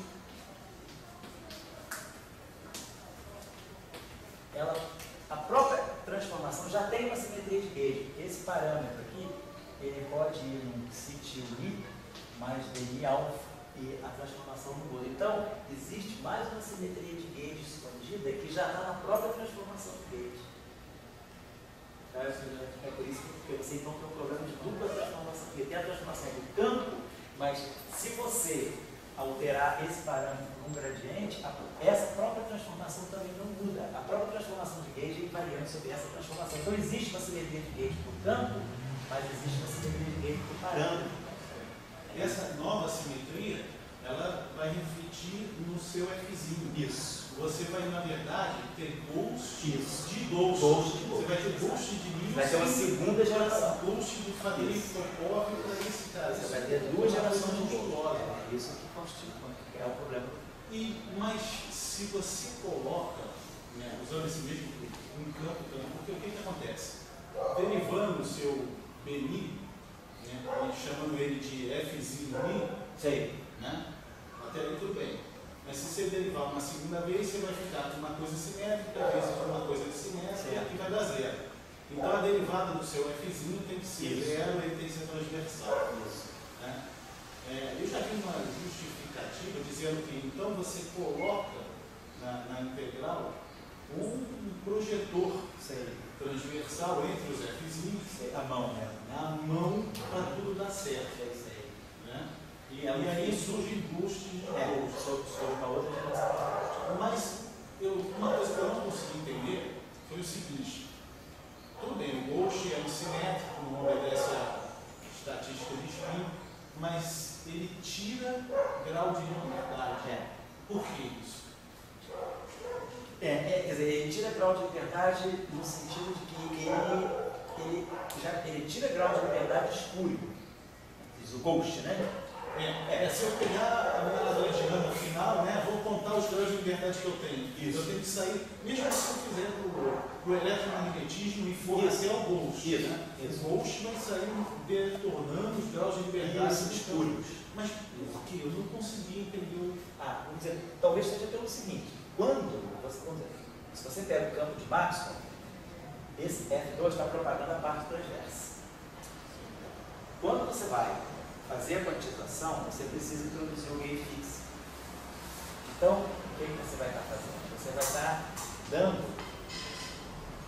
Quer dizer, o papel do gauge fixo é introduzir uma cinemática ou uma dinâmica para quem antes não tinha dinâmica.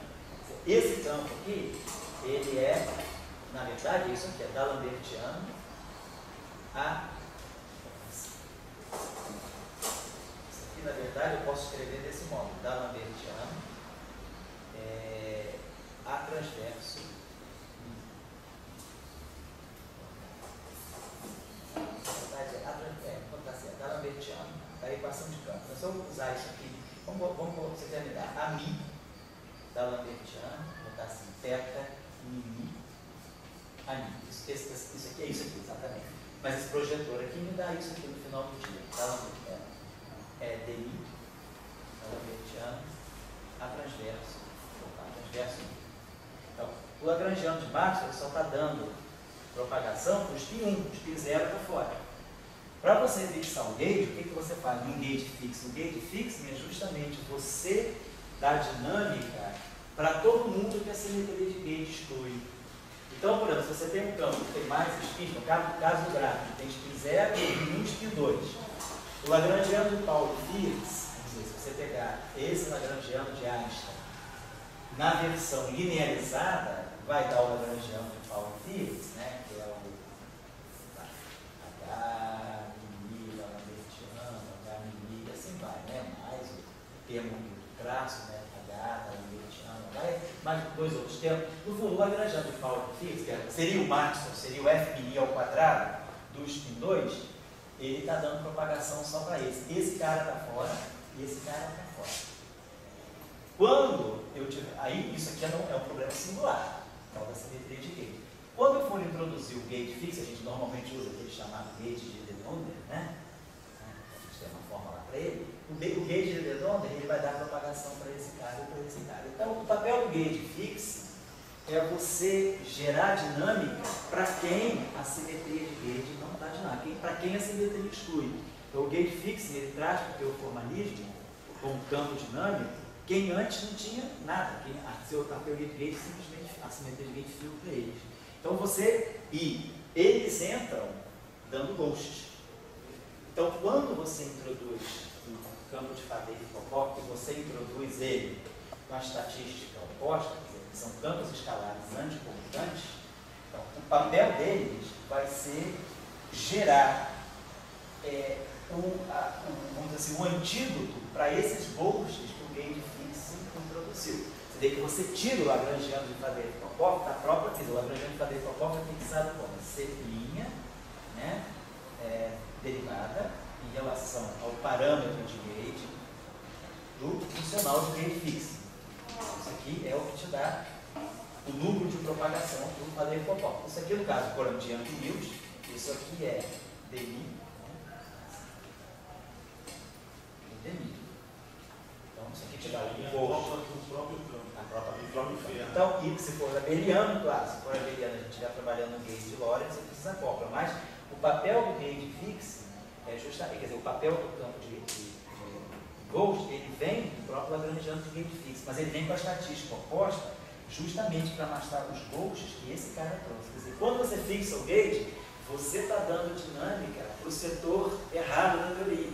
Mas isso é obrigado, você tem que fazer isso para poder quantizar.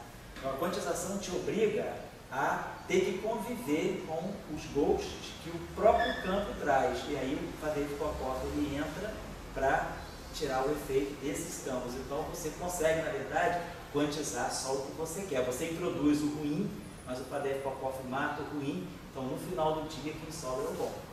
Por isso o Faddeev-Popov entra para matar o ghost, que é a simetria de gauge te obriga, ela te tira do formalismo, mas na hora de quantizar você é obrigado a introduzir. Então, quando você introduz, você cria justamente, você introduz sempre o setor que está abaixo. Se você, por exemplo, pega no caso da eletrodinâmica, você pega aqueles pizzeros e 1. O Maxwell te dá isso, o gate fix te traz isso. Então, o ghost de Faddeev-Popov, né, vai ser esse escalar que vai matar esse cara. Se você, por exemplo, pegar o campo de spin 3 meios, a Rita Schwing, ele tem spin meio e spin 3 meios. Então, esse cara aqui se propaga, esse cara tem dinâmica, esse cara aqui é a simetria de gate exclui. Quando você introduz o gate fixing de Harita Schwing, você está dando propagação para o spin meio. E aí esse spin meio se propaga. Então você agora tem que introduzir ghosts que vão matar esses caras aqui. Como esse campo aqui, então, e o ghost, né, ele tem o mesmo número quântico que o parâmetro de gate. Então, o parâmetro dele, desse cara aqui, é o parâmetro espinorial. Então, o ghost vai ser também um ghost espinorial. Só que esse campo é anticomutante. Então, os ghosts que você tem que introduzir no Harita Schwing são ghosts comutantes. Isso é diferente do Yang Mills, que você introduz os escalares anticomutantes. Mas aí, esse ghost, você já sabe, ele vai matar exatamente quem eu tive que introduzir para poder fixar o gate. Agora, naquele discurso, só para terminar o discurso, então, aí, aqui, o que vai aparecer a segunda geração de ghosts? Porque eu fixei esse gate, mas esse gate aqui eu também tenho que fixar. Então, eu tenho dois gates fixos, eu preciso de duas famílias de gates. Tá? Então, é dizer que aquela função produzida pelo Luft na história pode ser qualquer coisa, dizer mais. Eu acho que sim. Não é qualquer coisa, não. Eu já vi muito livro dizendo que tem críticas aqui e tal, mas não vi ninguém realmente criticando. Esse foi o primeiro exemplo que eu vi onde o negócio não dá certo. Não, eu escolho uma coisa e ela não dá certo. Entendi. Isso aí, isso aí tem uma discussão boa sobre essas coisas. Tem umas aulas do Toff, naquela Acta Física Polônica.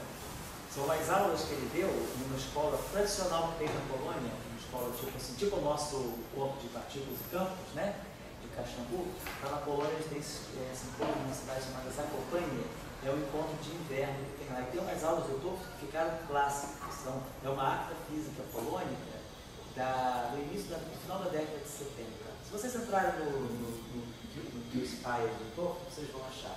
São os lecture notes dadas nessa escola física da Carpati Winter School, uma escola de inverno que tem lá. E aí ele fala direitinho dessas gerações de ghosts, que também na literatura são conhecidos como, se vocês quiserem olhar alguma coisa, tem muita coisa que são chamados ghosts de Mills e Kalash. Que aparecem também na nossa simetria cheia de supergravidade, sobretudo a gente precisa. São aqueles que são um tipo só. Ghost de ghost. Ghost. Bom, tudo eu vou dar uma intervalinha agora, para a gente agora voltar à própria questão de matéria. Agora eu queria conversar elaborar para alguns de vocês é coisa velha, mas porque eu sou do grupo pessoal mais novo, a questão das correntes conservadas, né? No caso de Young Mills, tem 2 tipos de correntes conservadas, eu queria chamar a atenção disso, e aí a gente vai mostrar um exemplo de campo de Young Mills numa teoria meramente escalar. Vamos pegar uma teoria tipo modelo Sigma e mostrar que dentro dessa teoria, que é um modelo Sigma não linear, existe uma categoria de campos de Young Mills construídos a partir dos escalares. Isso é o que a gente vai poder fazer no segundo tempo. E eventualmente eu gostaria de fazer um item 2, o item 3, que também é rápido, não é complicado não, que seria mostrar